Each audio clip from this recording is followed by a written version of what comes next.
Vanakkam, howdy, prejudice. What is it? Prejudice is a preconception, whether favorable or not. What is a preconception? A preconception is an idea, an opinion, a judgment and or a mental inclination formed without access to necessary data and information, without due deliberation prior to any actual experience. A very bad thing. Gordon Allport described it as being down on what you are not upon in his 1954 book, The Nature of Prejudice. It's universal to humans, it exists in everyone, anyone and everyone, and in any and all societies, from 1 to the power 1 to 2 to the power 1 to 10 to the power 9. Prejudice can be formed against anyone or anything to everyone and everything. It forms. It can form at any age, even at a very early age, like under the age of 5. As far as we know, we are not born with it, but are predisposed to it. We will discuss the predisposition aspect in detail in the following classes when we discuss about construct formation, biases and fallacies, and neurotic needs, strengths, and personalities.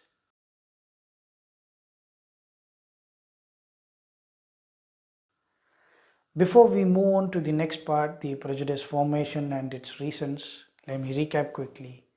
It's a human universal. It exists at both individual and societal levels. We are not born with it but predisposed to it. It's formed without due deliberation and actual experience. It can be formed against anyone, anything, or any group. Can be formed at any age, even under 5. Can be auto generated or acquired. Why do we form prejudices? There is not one but many reasons. Generally speaking, classifying, we auto-generate and acquire prejudices for two main reasons, and that when we are under stress and in order to avoid stress.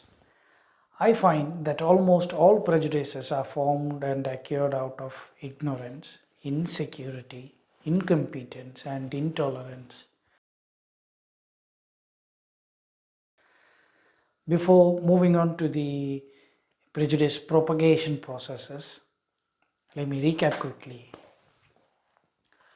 It is a preconception, whether favorable or not, formed and consumed by individuals and societies who are ignorant, incompetent, intolerant, and are feeling insecure, as a defense mechanism to defend against stress and anxiety. Despite being formed and consumed quickly, they can persist in individuals for decades and in societies for centuries because of the very reason they were formed. We now know that it's a highly contagious, rationality resistant cognitive construct that can exist in societies for centuries, for they can be passed down generations. Let's look at what systems are employed and how systematic it is.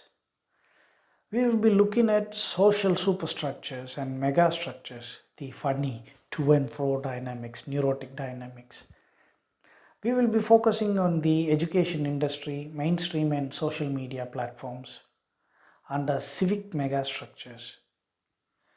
For any structure to hold its form and purpose, certain patterns and certain rigidity is necessary. We will learn more about these things when we study about the civic fabric, its cohesiveness, uniformity, absorbency, adhesiveness, tenacity, flexibility, elasticity, and all that jazz. It's a jolly and funny area of psychology to study.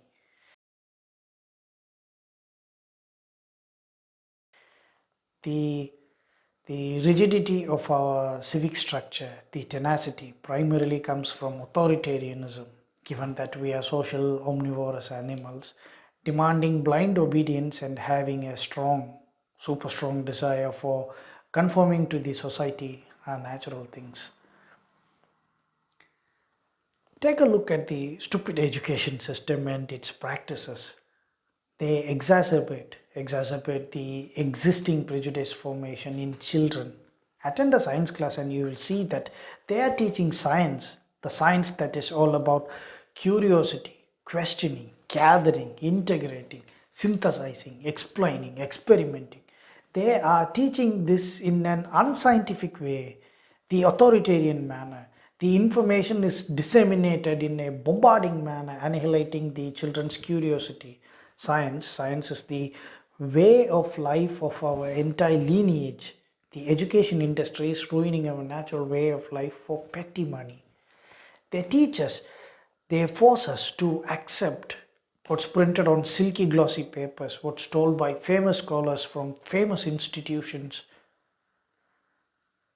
Science itself is delivered to the students, children, like how superstitious belief systems of belief systems are propagated. Then how could we expect the children, the future of the societies, not to have prejudices, and let alone solve the prejudices problem?